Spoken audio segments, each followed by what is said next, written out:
Wherever you go, whatever you do, throw a little at it. Omax, Vest and Briefs.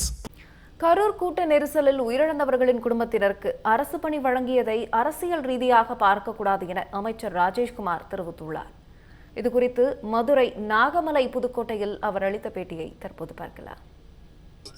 இல்ல, அதாவது அதை நீங்க ஒரு கட்சி சார்ந்த நிகழ்ச்சியா கருதக்கூடாது. இது மாதிரி ஒரு வழக்கம் இருக்கு. அதாவது இது மாதிரி ஒரு விபத்து ஏற்பட்டாலோ அல்லது இது மாதிரியான ஒரு பிரச்சனை வந்தா ஒரு அரசு இதுக்கு முன்னாடி இப்போ கிடையாது. இப்போ நான் சட்டமன்ற உறுப்பினராக தொடர்ந்து 10 வருஷம் பணியாற்றி இருக்கேன். இப்போ 3வது முறை.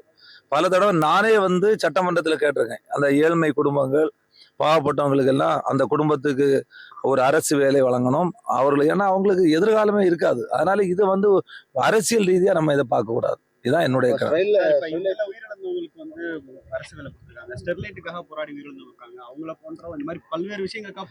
அதான் அரசு ஒவ்வொரு நிலையிலும் அதை கவனமா கூர்ந்து கவனிச்சு அதை பண்ணுவாங்க. ஏற்கனவே பண்ணியிருக்காங்க. இந்த அரசும் இதை நீங்க ஒரு அரசியல் ரீதியா எடுத்துவிடக்கூடாது. அதான் என்னுடைய. தமிழ் ஜனம் சேனலை சப்ஸ்கிரைப் பண்ணாம பார்த்துட்டு இருந்தீங்கன்னா மறக்காம சப்ஸ்கிரைப் பண்ணிடுங்க.